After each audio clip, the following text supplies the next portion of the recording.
कुलस्वामिनी या मराठी यूट्यूब चॅनेलवर आपले मनःपूर्वक स्वागत आहे. आज आपण देवघरात कुलदेवतेचा कलश का ठेवतात यामागील धार्मिक आणि आध्यात्मिक महत्त्व जाणून घेणार आहोत. कुळातील सर्व देवतांचा एकत्रित संच म्हणजे कुलदैवत. यात कुळदेवी, कुळपुरुष, मूळपुरुष तसेच जोडदेवतांचा समावेश असतो. आपण आपले मूळ गाव सोडून दुसऱ्या गावात किंवा शहरात स्थायिक झालात आणि त्या ठिकाणी स्वतःची वास्तू करून देवपूजा करत असाल, तसेच त्या ठिकाणी राहून 12 वर्षे पूर्ण झाली असतील, तर त्या गावाच्या ग्रामदेवतेलाही आपल्या देवीप्रमाणे मानावे.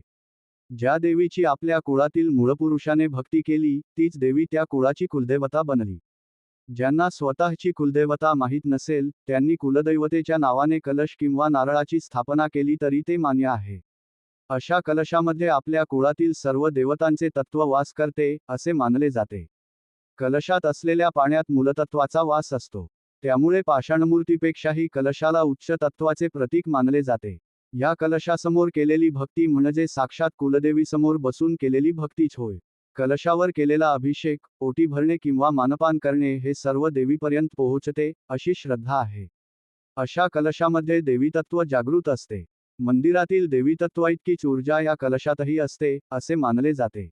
मात्र अशा स्थापनेनंतर सोवळे पाळावे लागते. त्यामुळे ज्या ठिकाणी सोवळे पाळणे शक्य नाही, त्या ठिकाणी कुलदेवतेचा कलश स्थापन करू नये, असे सांगितले जाते. फक्त कलश स्थापन करून ठेवणे पुरेसे नसते. त्यासोबत नियमित भक्ती, पूजा आणि आपल्या कुळाचा कुलाचार पाळणे आवश्यक असते. कलश स्थापनेनंतर प्रथम श्रीगणेशाचे आवाहन करावे. त्यांची भक्ती केल्यानंतर हळूहळू कुलदेवतेची कृपा अनुभवास येऊ लागते. गणपतीच्या आवाहनानंतर मूळपुरुष स्वतः पुढाकार घेऊन कुलदेवतेची छाया जोडून देण्यास मदत करतो, अशी श्रद्धा आहे. यासाठी अथर्वशीर्षाचे नियमित पठण अत्यंत महत्त्वाचे मानले जाते. त्यामुळे दररोज किमान एकदा तरी अथर्वशीर्षाचे वाचन करावे. कुलदेवतेचा कलश स्थापन केल्यानंतर पूर्वजांशी संबंधित काही संकेत मिळू शकतात. तसेच मूळ गाव, मूळ देवता किंवा मूळ स्थान याविषयीही माहिती मिळण्यास मदत होऊ शकते. जर घरातील कुलदेवतेचे टाक अपूर्ण असतील किंवा नवीन देवप्रतिमा बनविणे शक्य नसेल, तर घरात कुलदेवतेचा कलश स्थापन करावा.